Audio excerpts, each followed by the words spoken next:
dormir bem para você? Para você que está acompanhando o nosso programa agora, é você ter uma noite inteira de sono. Tem gente que diz assim, Vanusa, eu durmo bem quando eu não sonho, quando eu não tenho um pesadelo. Eu durmo bem quando eu não acordo de madrugada. Eu durmo bem quando eu não dou aquelas cochiladas e logo em seguida eu acordo.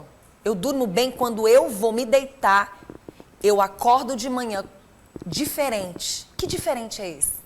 Isso é que nós vamos saber agora, tá bom? Será que você anda dormindo bem, descansando bem? Ou se você precisa de umas dicas para você entender o que é um sono tranquilo, em paz, aquele sono gostoso onde você diz, eita, que eu acordei assim, naquela disposição, parece que descansei bem na noite. Será que tem alguma relação o dormir bem, descansar melhor, quando a gente vai para o soninho da gente à noite, ou sei lá, de repente, alguns minutinhos, alguma meia hora. O que é descansar melhor quando o assunto é sono? Seja bem-vindo ao nosso programa. Então, o sono, ele é uma área da saúde que eu sou especialmente apaixonado, porque é uma área que está em constante descoberta. Nós não sabemos tudo, mas é uma área que desde os anos 80 para cá já evoluiu bastante. Então é uma área da medicina que começou no século XX, por volta de 1930. De lá para cá foi se descobrindo muita coisa e ainda há muito por descobrir. Então é uma coisa que me deixa bastante empolgado e sempre gosto muito de conversar. Então, o sono, ele é inicialmente se pensava que o sono era como se fosse um interruptor, que você desliga e você... Mas hoje a gente sabe que durante o sono a gente tem uma série de processos que acontecem quando a gente está dormindo para nos preparar para o dia seguinte. Então, de fato, você acordar e ter a percepção de que você está pronto para você começar o seu dia, realmente, de fato, é a melhor percepção que uma pessoa pode dizer, que eu tive uma sensação de que eu dormi bem, estou pronto para começar meu dia. Bom, existem pessoas que dizem assim, eu sonho todos os dias. Todos os dias eu tenho uma história para contar logo de manhã. Ou tive pesadelos à noite, ou tive insônia, acordei várias vezes. Podemos explicar para quem está em casa assistindo ao nosso programa o que é uma insônia de fato e se aqueles momentos que de repente você está ali num sofá, numa cadeira e que você dá aquela cochiladinha, o seu corpo está cansado nesse momento você dá uns segundinhos de descanso, o que o teu corpo está dizendo quando esse tipo de coisa acontece? Para a gente entender melhor o que é um sono bom. Então, o conceito de insônia, ele diz o seguinte, que é uma percepção que o paciente tem de ou dificuldade para começar a dormir, ou o paciente ele começa a dormir mais tarde, ele acorda e não consegue voltar a dormir, e isso é acompanhado de sintomas durante o dia. Então isso é o que o conceitual diz sobre insônia. O conceito de insônia, ele também passa por outras coisas, porque, deixa eu colocar aqui uma situação. A gente primeiro, acho que interessa a gente colocar o que é normal para poder ter um parâmetro para fins de comparação. Então, a maioria das pessoas, elas vão começar a ter a percepção de sono entre 10 da noite e 6 da manhã. Vamos colocar uma média de 7, 8 horas, né, que é o que a maioria da população se percebe como restaurada no dia seguinte. Existem pessoas onde isso é uma genética que é programada, onde elas vão demorar a perceber essa sensação de sono. São aquelas pessoas que de forma natural elas vão dormir lá por volta de 2, 3 da manhã e vão dormir até 10, 11 da manhã. São pessoas que têm um relógio biológico atrasado, isso a gente chama de atraso de fase, e elas erroneamente podem ser percebidas como insônias.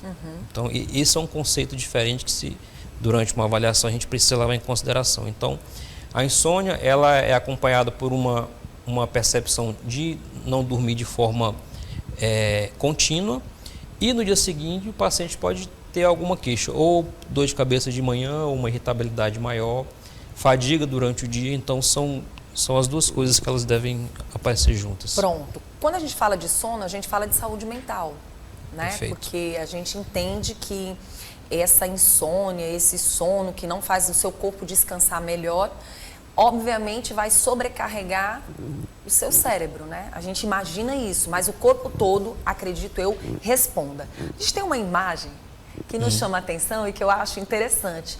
Acordar com indisposição. O sono e a saúde mental, de fato, caminham juntas? Sim, com certeza. Existe uma interação bidirecional, né? O sono ele pode contribuir para que você possa ter uma saúde mental mais harmônica, e existe também o inverso. Existem de forma muito comum, existem vários transtornos mentais que eles vão terminar tendo alterações de sono também. Então, essa é uma área que existe muita pesquisa, muito estudo, é extremamente interessante. E o que a gente sabe hoje? Que uma noite de sono reparadora, ela vai preparar o corpo para ele funcionar durante o dia em vários aspectos do nosso dia a dia, né? Você consegue planejar de forma adequada melhor as suas coisas durante o dia, você consegue acessar informações que você processou em dias anteriores e que foram reativadas durante o sono. Então, quem não dorme de forma satisfatória, ela pode ter uma dificuldade de buscar informações que ela está precisando naquele momento.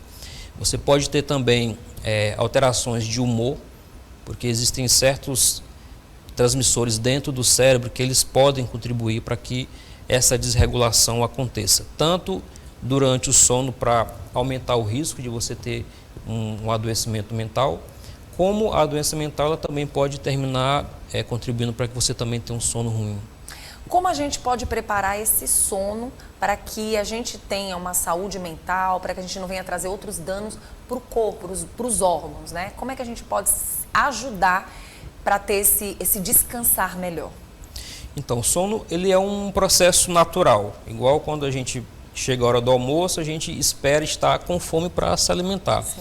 Então, para o sono é o mesmo processo, é um processo que deve acontecer de forma natural. Então, hoje, com o mundo moderno, com eletricidade, com muita estimulação, a gente tenta, por vezes, buscar produzir mais, né, coisas durante o dia, levar para o período da noite, mas, de forma geral, para a gente sinalizar para o corpo que é hora de começar a dormir, a gente, primeiramente, deve diminuir a quantidade de estímulos que a gente tem durante a noite. Então, diminuir a luminosidade do ambiente que se está, né?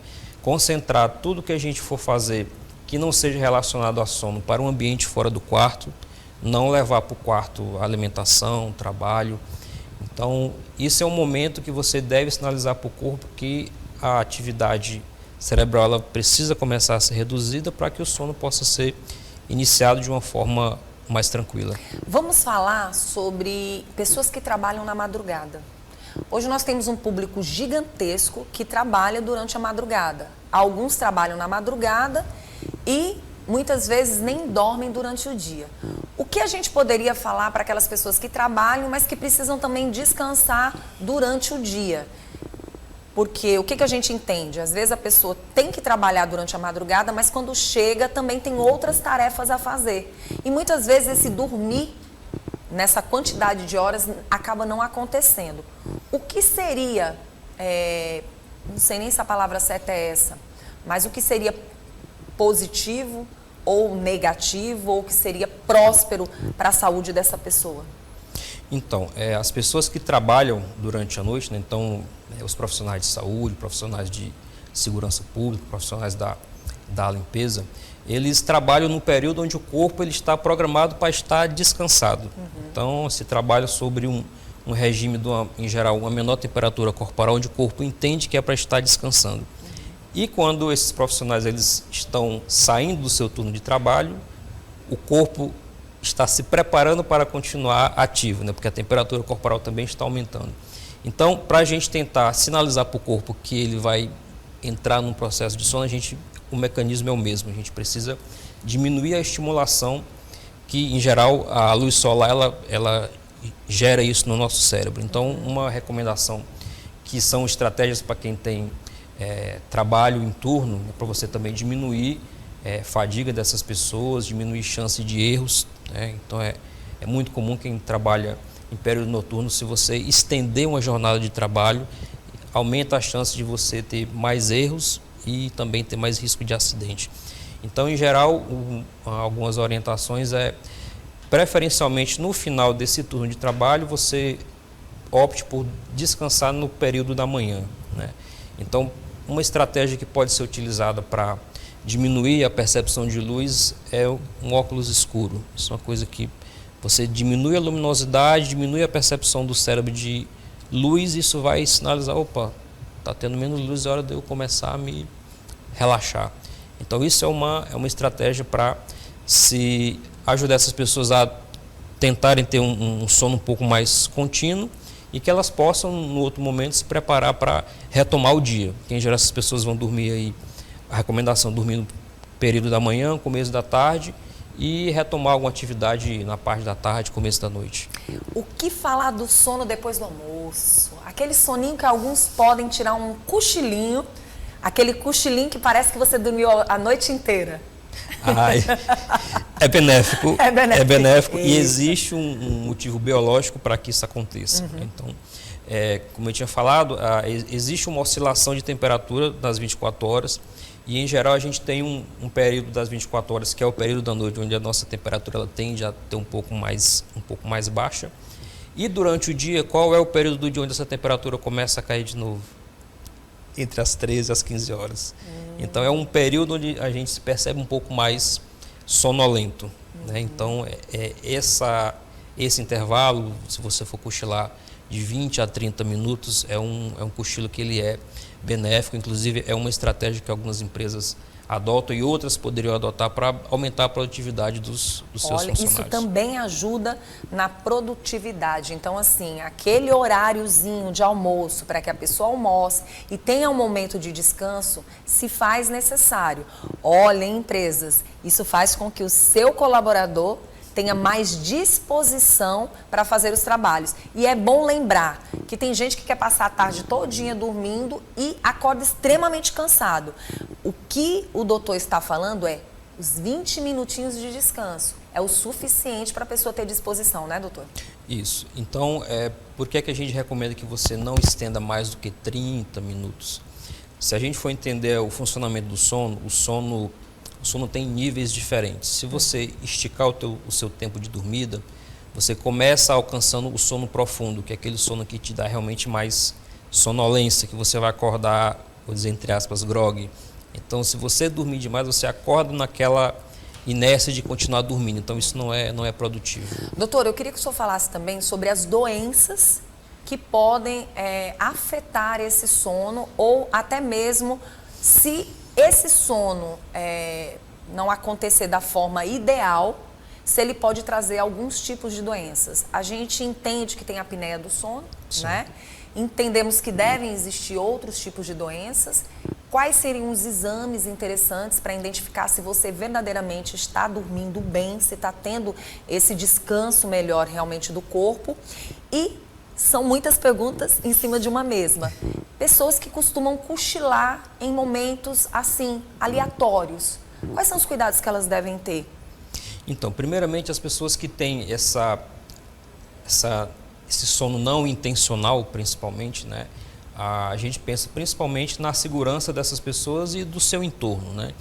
Então, pessoas que têm sonolência excessiva durante o dia, elas devem evitar se envolver em atividades que vão aumentar o seu risco, né? Por exemplo, dirigir, pegar uma estrada por longas horas sem ter dormido de forma suficiente, regular, né? Então, trabalhadores que trabalham em altura, por exemplo, né? Quem trabalha com atividade elétrica, ou mesmo quem trabalha com cozinha, por exemplo. Se você estiver muito sonolento, você pode ter um risco de se machucar até num ambiente domiciliar, inclusive. Então, para quem está dirigindo e está com sonolência, encosta o carro, dá uma pausa, não importa o horário de chegar, o importante é chegar com segurança para evitar acidentes, que inclusive é um dos motivos de acidentes durante as estradas, é você dirigir por longas horas sem ter uma pausa, você termina tendo fadiga e sonolência e causar um acidente. A apneia do sono, ela verdadeiramente é só para as pessoas que estejam passando por um processo de obesidade ou não? Não. Eu adoro conversar sobre a apneia. A apneia do sono é uma doença que ela tem muitos elementos que justificam a sua causa. A obesidade ela é uma delas, né? Então, a obesidade ele é o principal elemento de risco que ele pode ser modificável nos pacientes que têm a doença. Então, existe uma relação entre aumento do excesso do peso com aumento da severidade da apneia. A apneia ela tem níveis diferentes que a gente pode determinar através de exames, né? O principal exame que a gente tem dentro de sono se chama polissonografia. A polissonografia é um exame que é feito durante o período de sono normal, né, do paciente, então a gente faz esse exame durante a noite e durante esse exame é feito um registro de forma não invasiva, né, são colocados eletrodos no corpo para a gente registrar de forma gráfica alguns parâmetros fisiológicos. Então a gente consegue determinar fases do sono, se o paciente tem alteração da sua respiração, que a apneia do sono é uma doença respiratória. A gente pode também perceber se existe movimentação de pernas de forma frequente. A gente também utiliza oxigenação durante a noite para perceber se existe alguma alteração do oxigênio no sangue desses pacientes. Então, a polissonografia ela vai determinar qual é o nível da apneia. Então, nós temos 3 níveis, né? Leve, moderada e acentuada. Uma parcela dos pacientes que tem a obesidade como seu elemento principal, uma vez que eles começam a ter redução de peso, eles começam a ter redução dessa gravidade. Então, esse seria um primeiro ponto sobre a apneia. Existem outros elementos que a gente observa durante uma avaliação específica, que é a passagem do ar normal na garganta. Então, a gente tem pacientes que não são obesos, né, mas tem um componente anatômico que justifica alguma restrição para que o ar passe. Então, principalmente em crianças, nós temos o perfil mais comum, amígdalas e adenoides grandes na criança, é a causa mais comum de ronco e apneia na criança. Adultos que têm uma dificuldade de respirar pelo nariz, isso pode também ser um elemento. E alterações de esqueleto da face. Então, pacientes que têm uma mandíbula mais curta faz com que a língua ela se posicione mais lá atrás. Isso termina limitando a passagem do ar e contribuindo para a apneia também. Doutor, eu falei sobre esses assuntos todos porque se faz necessário. Muitas vezes você pensa que é só porque você não está dormindo bem e podem existir outras doenças embutidas nesta situação. E a gente precisa entender melhor o que o sono é capaz de fazer, não só com o cérebro. Estamos no mês de janeiro, falando de saúde mental, mas também cuidar da saúde dessa pessoa de outras formas, né? Nós queremos que ela descanse melhor. E, para encerrar, as aulas estão praticamente começando, batendo na porta da casa dos pais e das crianças e dos jovens também. Como a gente já pode começar a trabalhar dias antes para que essa criança comece a retornar aquele sono gostoso? Porque a gente sabe que férias geralmente se estende um pouco mais. As férias é um período onde a gente percebe que não existe uma regra, né? Em geral se deixa à vontade, mas a recomendação é que mesmo em férias você tente deixar o menos irregular possível o ritmo de sono e de acordado dessas crianças. Então, uma vez que vai se preparar para voltar às aulas, em geral a gente orienta que a volta para o horário normal de rotina seja em torno de 2 a 3 semanas. Então, é um período onde o cérebro ele vai entender a se reorganizar para que ele possa entender que o sono é para acontecer durante a noite e durante o dia a gente vai estar preparado para voltar às aulas, estudar e aprender com produtividade. Muito bom. E sobre chás, remédios, ter muito cuidado, né? Porque tem pessoas que querem dormir assim. Como a gente falou desde o início, o sono é um processo que ele deve acontecer de forma natural. Então, antes da gente entrar em medicação, existem várias estratégias para a gente não utilizar as medicações. Uma vez indicadas, elas podem ser utilizadas no caso correto e na dose correta, mas isso deve ser passado por uma avaliação especializada, se for o caso de utilizar. Eu acho que a gente tirou bastante informações para levar para o público. Eu quero agradecer de verdade a presença, então, do Dr. Humberto Fernandes, médico do sono, que hoje veio conversar com a gente sobre o sono, para que você descanse melhor esse seu corpo e a sua mente também, para que você tenha mais produtividade no dia a dia, né, doutor? Quem quiser entrar em contato com você, tem um Instagram? Tem, o Instagram é D de dado, R de rato, Humberto Fernandes. Tá certo. Muito obrigada pela sua presença, tá? Eu que agradeço.